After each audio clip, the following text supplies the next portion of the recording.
अंग्रेज तारीख दान है, अंग्रेज है, उसका कोई ताल्लुक मेरे दीन से नहीं। लेकिन तारीख लिखने में उसने ये बात लिखी कि मैंने ऐसा जर्नेल देखा ही नहीं जैसा सलाहुद्दीन था, इसलिए कि उसके जज्बे जैसा मैंने एक भी जर्नल देखा नहीं।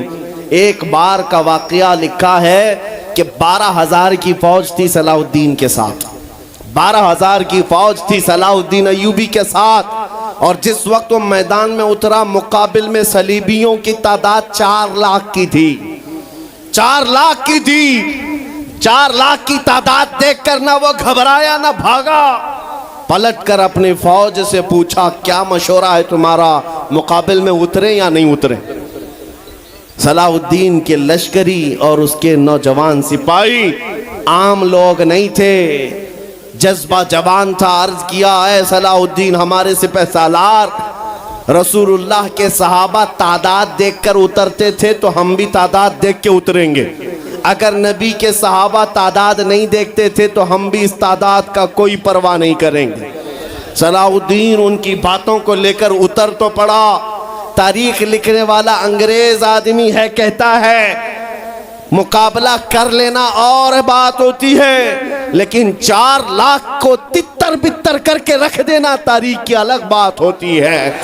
सलाहुद्दीन के इस कारनामे के बाद वो अंग्रेज तारीखदान कहता है हमारे इलाकों में हाल ये हो गया था, हमारे यहाँ की माएँ अपने बच्चों को थपकियां देकर सुलाती थी और ये कहती थी कि बेटा सो जा नहीं तो सलाहुद्दीन आ जाए। सुभान अल्लाह, सुभान अल्लाह। ये मैं इसलिए बातें अर्ज कर रहा हूं कि सलाहुद्दीन अय्यूबी की ताकत वो उनकी अपनी बॉडी की ताकत नहीं थी, वो ना ही किसी जगह से वर्जिश करके हासिल की हुई ताकत थी। सलाहुद्दीन की ताकत इश्क़ मुस्तफ़ा की वजह से थी, वो मोहब्बत रसूल का पैकर था। हमने तारीख में उन जवानों को देखा है जिन्होंने तारीख उलट करके रख दिया है, जिन्होंने जमीन में एक अलग परचम लहरा कर रख दिया है। आपको पता है इसी हिंदुस्तान की सरजमीन पर सबसे पहला 10,000 का लश्कर लेकर आने वाला एक जवान, अरब से सबसे पहले आने वाला मोहम्मद बिन कासिम सिर्फ 19 साल की उम्र में आया था। 19 साल की उम्र में आया था। किस लिए आया था? माल लूटने नहीं आया था, यहाँ जगह कब्जा करने नहीं आया था। जैसे आज तारीख तोड़ मरोड़ करके बताई जा रही है, जितने बादशाह आए सब आक्रमण किए, सारे लोग यहाँ लूटपाट करने आए थे, ये तारीख तोड़ मरोड़ कर बयान की जाती है। मेरे अजीजों इस पर फिर कभी गुफ्तगू करेंगे, लेकिन मोहम्मद बिन कासिम क्यों आया था? इलाहाबाद के एक पंडित है, उन्होंने खुद लिखा है, मैं अपनी बात नहीं पंडित जी की बात कह रहा हूँ। उस वक्त हालात ऐसे हो गए थे कि चंद औरतें, मुसलमान औरतें जो श्रीलंका की सरजमीन से हज के लिए जा रही थी, उस वक्त राजा दाबिर सिंह उसके कुछ गुंडों ने इन औरतों को पकड़ लिया, उनकी इज्जत लूटी, उनका माल लूटा, उनको कैदी बनाया। उन औरतों ने उस वक्त पुकार कर कहा था कि कोई है जो हमारी इज्जत बचाएगा। कोई तिजारत करने वाला बाहर से आया हुआ ताजिर बात सुन करके अरब गया। अरब में जाकर गवर्नर जो था उसके सामने वाकया बयान कर रहा था। 19 साल का जवान मोहम्मद बिन कासिम वहाँ से गुजर रहा था। उसने इतना वाकया सुना कि हिंद की सरजमीन पर कुछ हमारी बहनों की इज्जत लूटी जा रही है। वहीं खड़े होकर उसने कहा लब्बैक या उख्ती, ऐ मेरी बहन मैं तेरी इज्जत की हिफाजत के लिए आ रहा हूँ। वहाँ से पुकारा अपने चचा जो गवर्नर था उस वक्त, उससे 10,000 का लश्कर लेकर के सबसे पहले यहाँ आने वाला मोहम्मद बिन कासिम किस लिए आया था? माल लूटने के लिए नहीं, औरतों की इज्जत बचाने के लिए आया था। हिंदुस्तान की सरजमीन पर कदम रखा और उसके बाद सामने मुकाबिल में फौरन जंग के लिए नहीं आया।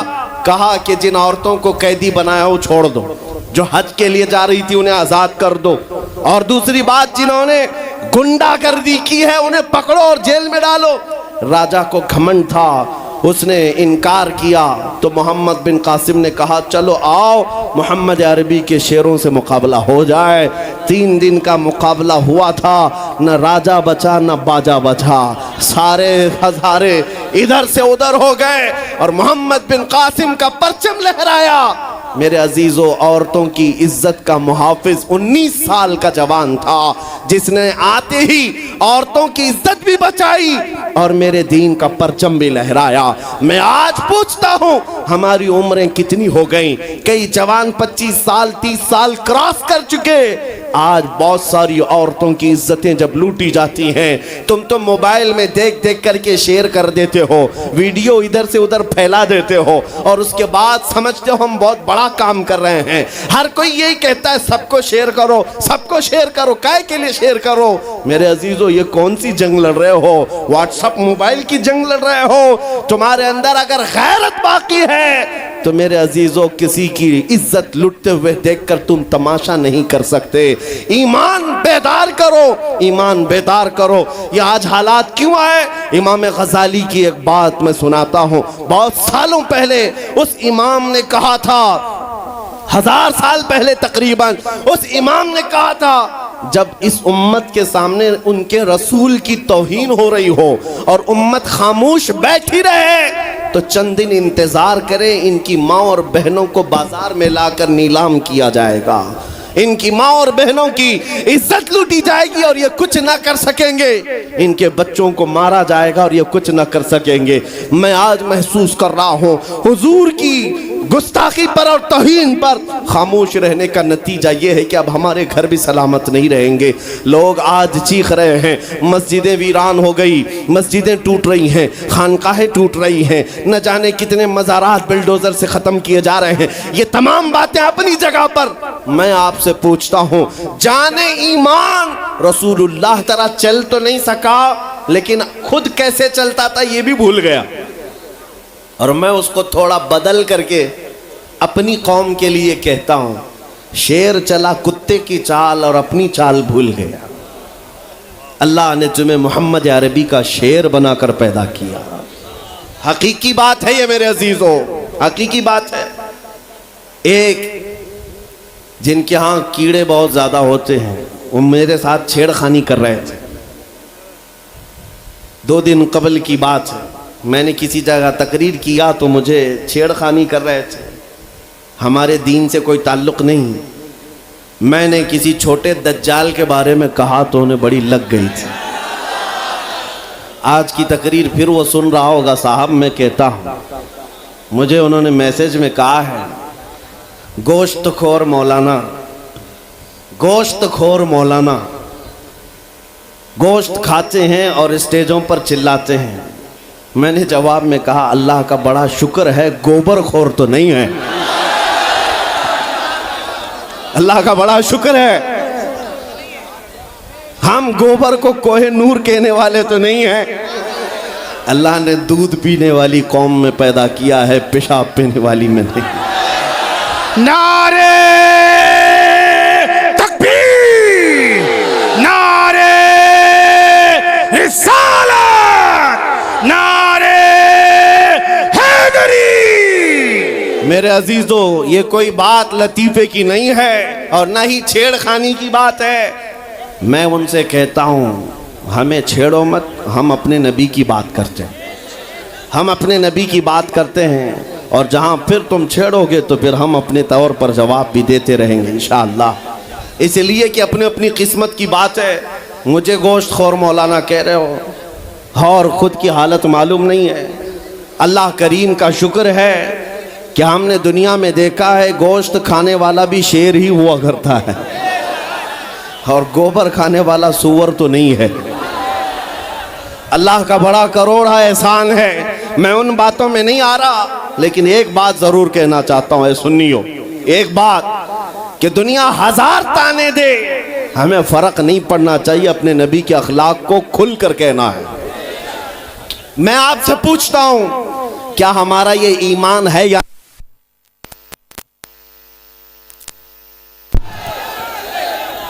हेलो हेलो, हमारा ये ईमान है या नहीं कि मेरा खुदा सच्चा है, बेशक हमारा नबी सच्चा है, हमारा दीन सच्चा है, कुरान सच्चा है। जब तुम्हारा यकीन है कि मेरा खुदा सच्चा, मेरा दीन सच्चा, मेरा कुरान सच्चा, मेरा नबी सच्चा, तो फिर मेरे अजीजों सर झुका कर नहीं, सर उठाकर जियो। बेशक सुभान अल्लाह। और तुम्हें हुजूर अकरम सल्लल्लाहु ताला अलैहि वसल्लम के अखलाक पर कभी शर्म नहीं आनी चाहिए।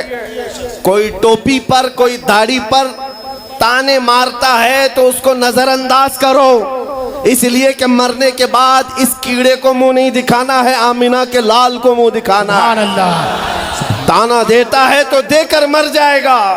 हमें फर्क नहीं पड़ता, हमारे लिबास से जलते हो तो और जलो, मरो, इसलिए कि जिसकी किस्मत में यहाँ भी जलना वहाँ भी जलना। और अल्हम्दुलिल्लाह सुन्नियों की किस्मत में यहाँ भी खुशियाँ हैं, वहाँ भी खुशियाँ। हम यहाँ पर हुजूर पाक का जिक्र कर रहे हैं और खुशहाल हैं, अल्हम्दुलिल्लाह खुशहाल हैं, इसलिए कि मुझे पता है हमारी हैसियत क्या है। खुशहाल हैं आप भी, हम हैं। ये छोटी मोटी शिकायतें तो सब करते हैं आप, कि बीमारी है, घर में खाना पानी नहीं है, धंधा नहीं चल रहा है, बिजनेस नहीं चल रहा है, सब लॉस में है, जॉब नहीं है, सब शिकायतें तुम्हारी है, हमें पता है। मेरे अजीजों, हम तो बार बार ये रोना रोते हैं, हम बड़ी कमज़ोर कौम हैं, हम बड़ी कमज़ोर कौम हैं, हम बड़ी कमज़ोर कौम हैं। लेकिन मीडिया के दज्जाली कुत्ते बार बार भौंक भौंक कर बताते हैं तुम कुछ हो, तुम कमज़ोर नहीं हो। 24 घंटे हम पर डिबेट होता है कि नहीं होता है? कुल मिलाकर हम पर ही डिबेट। अरे मियाँ, यहाँ तो इलेक्शन भी कैंपेनिंग के लिए हम हैं। हमारे मुद्दे को लेकर के ही सबको लड़ाना है, सबके दरमियान। मैं आपसे ये कहता हूँ, ये बातें यूं ही नहीं, वो बार बार तुम्हें भौंक कर बता रहे हैं तुम कुछ हो, लेकिन तुम कहते हो नहीं मैं कुछ नहीं हूँ, हम कमज़ोर हैं। वो कहते हैं नहीं कमज़ोर नहीं, तुम कुछ हो। एक तरफ तो कहते हैं कुछ नहीं है, सब बिखरे हुए लोग हैं, पंचर पुत्र भी कहते हैं, लेकिन फिर हम उनसे कहते हैं मियाँ पंचर पुत्र है तो 24 घंटे डिबेट हम पर क्यों करते हो? डर किस बात का है? किस बात का डर है? क्या दूसरी और कौमें नहीं हैं जिसको निशाना बनाओगे? अरे 70 कौमें मौजूद हैं, लेकिन हमें पता है तुम्हारी आंखों में अगर कोई चुभता है तो गुलाम मुस्तफ़ा ही है, इसलिए कि उन्हें भी तारीख पता है। ये अगर निकल पड़े हैं सहरा से बगैर चप्पल के, पैबंद लगे कपड़ों से, तो कैसर और किसरा को भी धूल चटा सकते हैं। वह दुनिया की सुपर पावर ताकतों को घुटने टेकने पर मजबूर करने वाली कौम वह उमर बिन खत्ताब के शागिर्द थे, सहाबाए कराम थे। दुनिया को तारीख पता है कि ये जिस दिन पढ़ने लग गए खालिद बिन वलीद को, जिस दिन ये पढ़ने लग गए सलाहुद्दीन अय्यूबी को, जिस दिन इनको कोई कहने लग गया कि तुम्हारा कोई शिहाबुद्दीन गौरी भी था, तुम्हारा कोई औरंगजेब भी था, तो फिर ये मुर्दा और मुरझाई हुई कौम दोबारा उठने लग गई तो अच्छे अच्छों की नींद हराम हो सकती है। इसीलिए कहा जाता है मुसलमानों के मोहल्ले में नशा बांटो, मुसलमानों को नशा करवाओ, नशा बेचने वाले यही, नशा करने वाले यही, इसलिए कि ये जब तक नशा में रहेंगे हम सुकून से रहेंगे, और जिस दिन ये उठ गए तो दूसरों के सुकून के लाले पड़ जाएंगे। इसलिए मेरे अजीजों, मैं तुम्हें बेदार करने के लिए आया हूं और दुनिया की नजरों में खटकता रहूंगा, लेकिन मेरे पास जितना भी वक्त मौजूद है मैं खामोश नहीं रहूंगा इंशाअल्लाहुल अज़ीज़। कल को भी अगर मेरी फांसी हो जाए मुझे इस बात की परवाह नहीं है, दुनिया से जाएंगे। हमारे एक के मर जाने के बाद उन कुत्तों से कहता हूं कि इसको ये मत समझ लेना कि इस्लाम खत्म हो जाएगा, मुझ जैसे 1000 कट भी जाएं तब भी हम नारा यही लगाएंगे, इस्लाम जिंदा होता है हर करबला के बाद। नारे तकबीर, नारे रिसालत, शहंशाह खिताबत, शेरे हिंदुस्तान सलमान मुफ्ती सलमान हजारी साहब किबला। सुभान अल्लाह, सुभान अल्लाह। मेरे अजीजों, बात आज ईमान की है। मैंने आज तक किसी तकरीर में किसी को असलहा उठाने की बात नहीं की, मैंने कभी किसी को बंदूक बारूद चाकू तलवार की बात नहीं की, और ना ही हमें जरूरत है। मेरे अजीजों, हम तो चाहते हैं कि तुम इश्क रसूल का जामा पहन लो, हुजूर की मोहब्बत का लिबास पहन लो। मेरे अजीजों, चाकू ब्लेड भी उठाने की जरूरत नहीं, तुम्हारे चलते फिरते देखकर कितने कीड़े फना हो जाए। हाँ, सिर्फ तुम्हारी चलत फिरत से कई कुत्ते नालियों में मर जाएं। सबको समझ में आती है बात। और जिन लोगों ने मुझसे पूछा था बार बार, आप कुत्ते किसको कहते हैं, मैंने कहा कोई सुन्नी मुझसे पूछा ही नहीं, किसी ने मुझसे पूछा ही नहीं। ये सारी तकरीरें सुन रहे हैं, आपने पहले ही पूछा तो कहीं ऐसा तो नहीं कि जख्म पर जाकर बात लगी हो। खैर मेरे अजीजों, आपको मैं बारहा बेदार इस बात के लिए करना चाहता हूं, हुजूर के अगर गुलाम हैं तो पूरे गुलाम बनो, पूरे गुलाम। आज के दिन अगर एक नौजवान भी ये अहद कर लिया कि मैंने अपनी मर्जी से बहुत जिंदगी गुजारी है, अपनी लाइफ में बहुत इंजॉय किया है, लेकिन आज के दिन से ये तय करूंगा कि जीऊंगा तो मेरे नबी की मर्जी से जीऊंगा, जिसने भी तय कर लिया, मैं समझता हूं कि ये जलसा वसूल हो गया, हुजूर के कदमों में पहुंच गया। मैं बताओ ए नौजवानों, बचा क्या है हमारी जिंदगी में और क्या बाकी है, क्या चाहिए तुम्हें? पूरी दुनिया तुम नाक रगड़ रगड़ कर हासिल कर भी लिए तो एक दिन तो मौत आनी है, एक दिन तो दुनिया से जाना है, सारी दौलत छोड़ कर जाओगे, इस बात पर सबका यकीन है। तुमने खुद अपने हाथों से कितने मुर्दे दफनाए, तुमने कितने लोगों की कब्रों को खुद अपने हाथों से बंद किया। आज जो ये आंखें खुली हैं अचानक बंद कर दी जाएंगी, ये धड़कनें रुक जाएंगी, तुम हाथ पैर भी नहीं उठा सकते, और ये पूरे लोग उठाकर तुम्हें इतनी छोटी कब्र में डाल कर आते हैं जहां करवट लेने की भी जगह नहीं, सांस और हवा के लिए कोई रोशनदान नहीं, खिड़की नहीं, इतने घने अंधेरे के अंदर तुम तन्हा होते हो। उस कब्र के मुतालिक सोचो, वहां मुनकर नकीर जिसके बारे में पूछ रहे होंगे वो ताजदार मदीना की जात होगी, हुजूर के बारे में तुमसे पूछा जा रहा है कि तुम उनके बारे में क्या कहते थे। इसलिए सुन्नियों, आज ही हम तैयारी क्यों ना कर लें कि कल को कब्र में हमसे फरिश्ते पूछें इनके बारे में क्या कहते थे, तो वहां पुकार कर नकीरैन से कहना तुम पूछ रहे हो इनके बारे में क्या कहते थे, अरे मर के पहुंचा हूं यहां इस दिलरुबा के वास्ते। सुभान अल्लाह, सुभान अल्लाह। मर के पहुंचा हूं यहां इस दिलरुबा के वास्ते, है शबे गौर भी उसी गुल से मुलाकात की रात। अजीजा ने गिरामी वकार, आज ले उनकी पनाह, आज मदद मांग उनसे, कल न मानेंगे कयामत में अगर मान गया।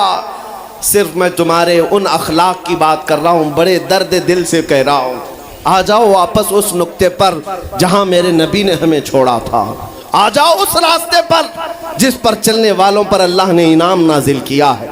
आपको पता है वो सहाबा कराम, ताबईन और औलिया कामिलीन का रास्ता था कि जिनके बारे में इकबाल ने कहा, दी अजाने कभी यूरोप के कलीसाओं में तो कभी अफ्रीका के तपते हुए सहराओं में, दश्त तो दश्त है दरिया भी न छोड़े हमने, बहरे जुल्मात में दौड़ा दिए घोड़े हमने, आ गया ऐन लड़ाई में गर वक्त नमाज, किबला रूहों के जमीन बोस हुई कौमे हिजाज, एक ही सब में खड़े हो गए महमूद आयाज, न कोई बंदा रहा न कोई बंदा नवाज। यह हमारी तारीख थी, यह हमारी तारीख थी, मोहम्मद अरबी सल्लल्लाहु ताला अलैहि वसल्लम के गुलामों की तारीख थी। वो जिस जगह जाते थे परचमे इस्लाम लहराते थे, जहां चल पड़े हवाओं का रुख मोड़ दिया, आंधियों को तोड़ दिया, समंदरों में रास्ता बना लिया, अरे दरिया दजला में घोड़े दौड़ा दिए।